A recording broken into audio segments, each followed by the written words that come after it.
Today we shall be reacting to the controversial Bao and Shondo statements explained in 4-ish minutes. Truly a blessing by VTubingExplained, because let's be real, anyone else would probably try to explain this in like 50-ish minutes or like a whole documentary, which is not bad, but like we just want the rundown. So let's get right into it. By the way, if you think my opinions and stuff are incorrect or you think elsewise of stuff, feel free to comment on it in a respectful manner, of course, you know. Anyways, let's get into it. Let's start from the beginning. The context.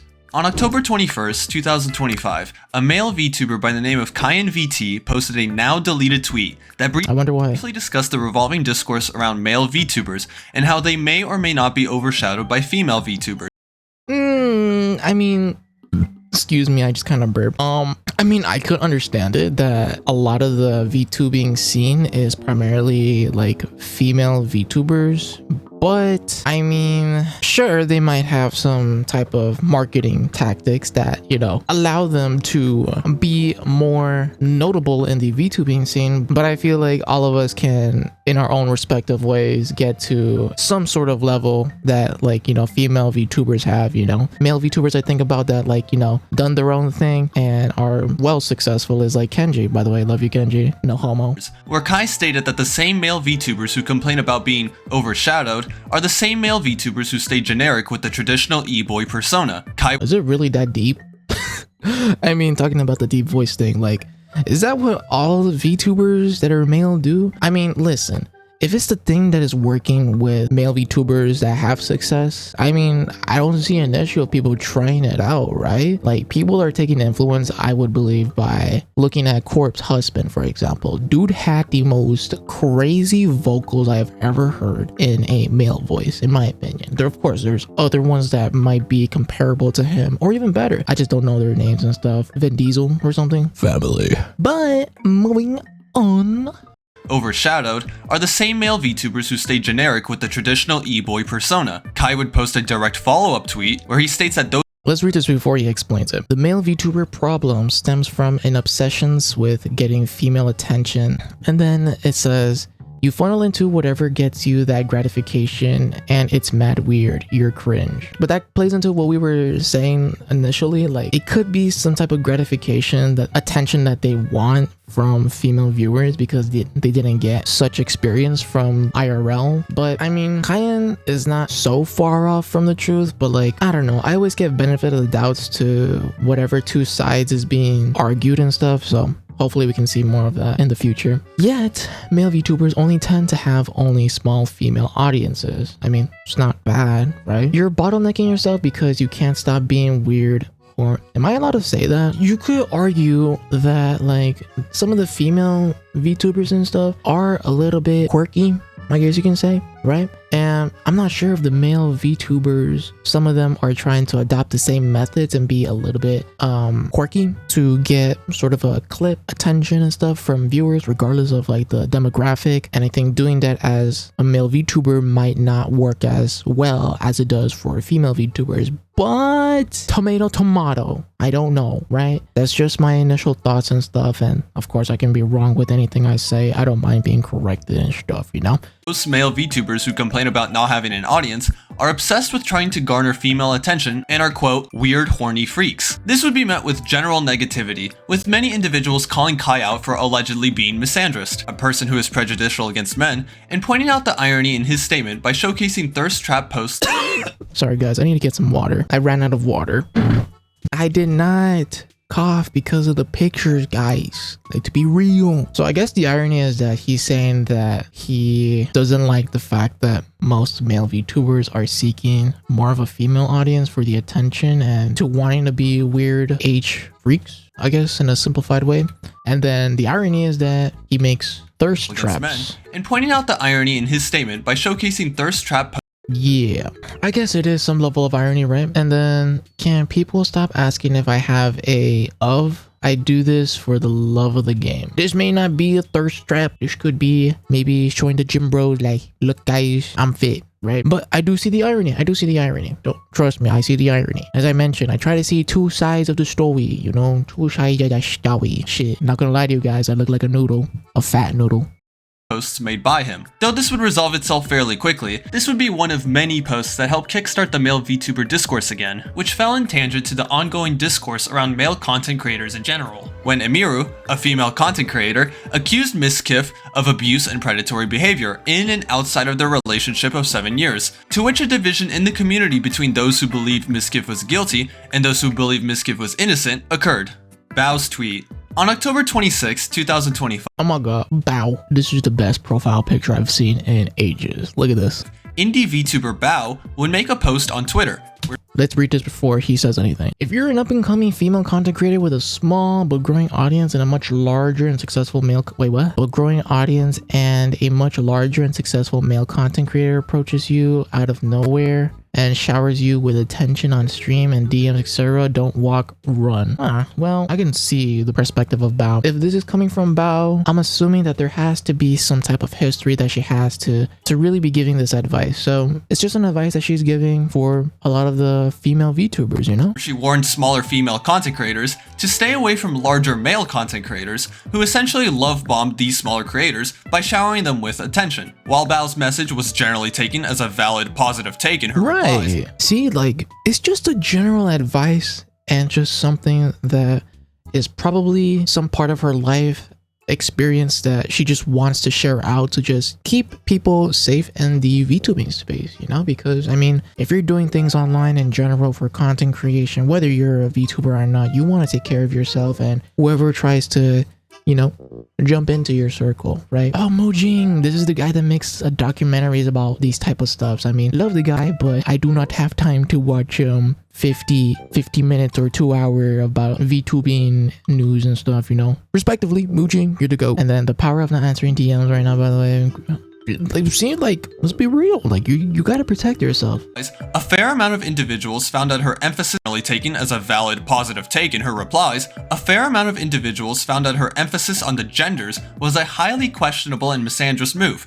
The only way you can really counter argue that this is a questionable tweet is if you can counter argue with like a lot of examples of the same thing happening but the other way around. Like, then that would be understandable, but in general it's just good advice. I don't know really what people can argue about, but let's find out. As the message comes off as generalizing male content creators in a negative way. This would cause a pretty big Twitter war, with those against Bao emphasizing that Bao should have made her message neutral by not emphasizing genders, and those supporting Bao stating that those who have an issue with Bao's message may be a part of the problem itself. And I feel like people take things too literal and then think of this tweet as like only for female and male. It's not like you can't take this tweet and just take the same concept for male VTubers to watch out, right? You know? But if Bao replies saying like, oh, it doesn't matter, it's mostly just female to male, maybe that might cause some controversial.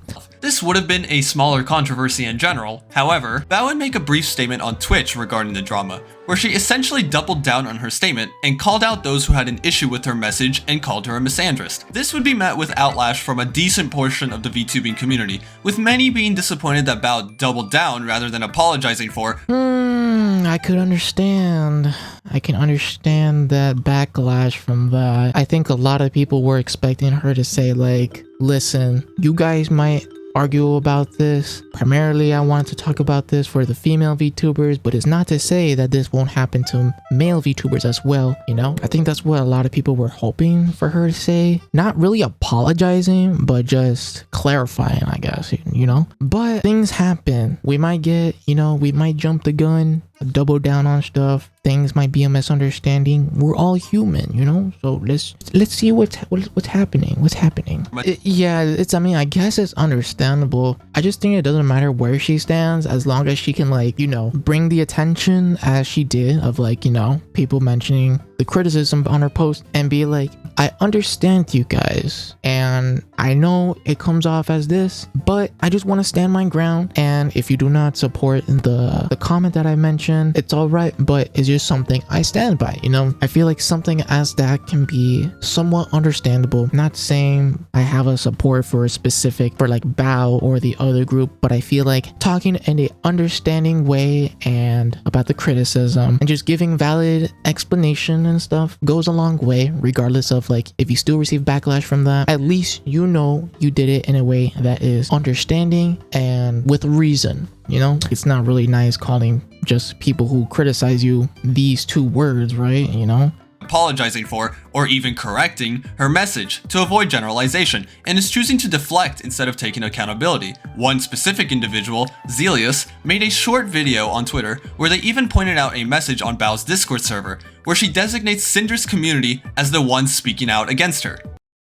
Wait, what? I'm assuming the issue here is that Bao isn't saying like, oh, appreciate the comment, and then instead of saying appreciate it, she's saying like, oh yeah, you know, it's just the same thing I'm dealing with, you know. Yeah, I guess I'm assuming. Correct me if I'm wrong. Community as the ones speaking out against her. Shondo's tweet.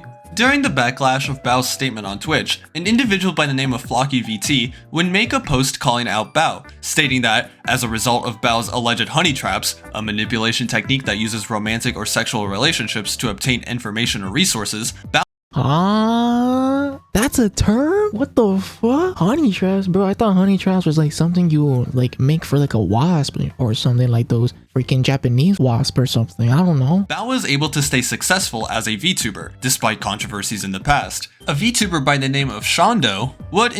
I like this. I like this. I just like how sometimes she's unhinged, you know? In turn, call Flocky a groomer. This would... Wait, what? What the fuck? Okay. Here is my trying to play both sides, looking at both Shondo's and Bao's side, right? Maybe they are so fed up with all the issues they had with like VTubers, regardless of male or female, and also sometimes male audience and stuff, and they just kind of said fuck it and started just doubling down, just being so like what they are now, right? And to some extent it's understandable. Sometimes we get sick and tired of something that we just honestly become unfiltered and just say things, right? Seeing this tweet, you know, sure, it might be misinformation for some people, right? And I can see that because I don't see additional backup info to support this claim and stuff, right? Again, this is just YouTube that I'm watching. I don't want to go to Twitter and stuff, right? I feel like this could have been a better response. Be like, hey, I don't agree with what you say. You can add some like words like, I think you're an idiot, blah blah blah, but then just be like, what proof, what additional information, solid evidence do you have to really back up this claim, right? Something like that should be said before you really jump the gun, because we generally don't know a lot of the things that happen behind the scenes and all that, right? That doesn't happen on stream and all that stuff. So it's better to just ask questions before jumping the gun, in my opinion. Trying to see things in a professional way, as if I was like Shondo or something, right? Spark massive controversy against Shondo, as many believe that not only was this groomer claim unwarranted, but it was also ironic, given that Shondo was constantly accused of being a groomer herself in the...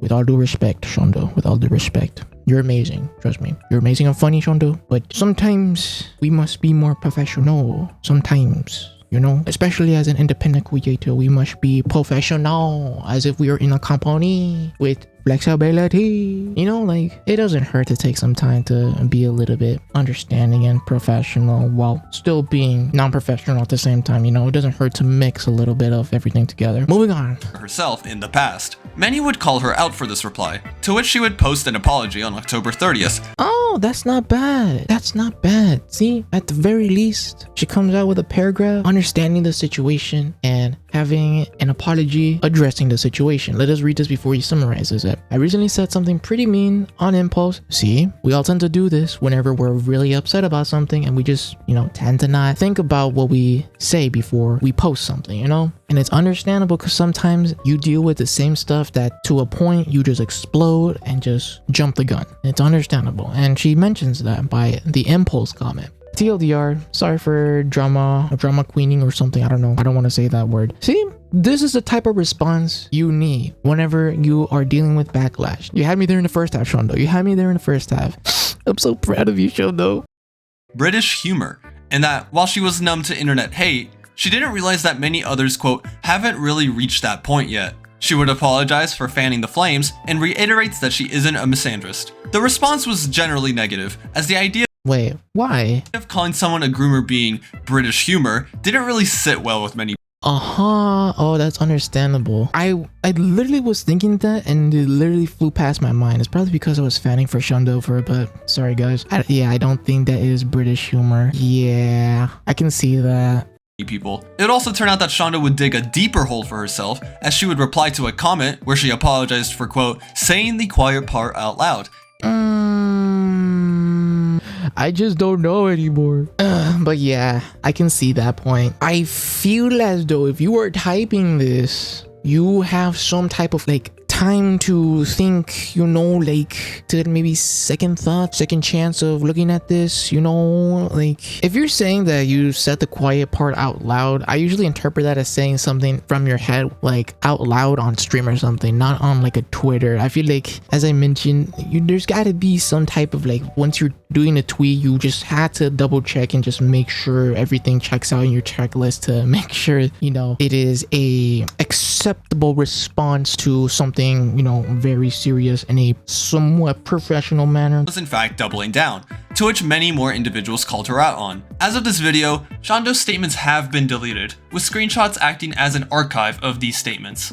Flocky would also mention how Shondo was apologizing to her fans rather than Flocky himself, as he would I can't lie to you guys, I did not see any of these notations or take note of like all these stuff. But yeah, it's not cool saying something to someone that they're claimed as a not so good person and then make a tweet apologizing for the comment but not apologizing to the original creator you classified as that not so nice word or claim. point out how one of Shondo's replies implies that her apology wasn't warranted, and mentioned how Shondo never reached out privately for any attempt at a direct apology. As with all my previous videos, do not harass anybody involved in and outside of this video. Same thing for this video. Let's not add more fire to the fuel. If you guys have any concerns, comments, things you don't agree with, clarifications of correcting things that I've said and all that stuff, feel free to do that. You guys have the right to do so. Let's just keep it all professional, and of course I will do my best to reply to you guys. And yeah, I hope all of you have an amazing, lovely day or night, evening, afternoon, and I will see you all in the next video. Adios, adios, adios.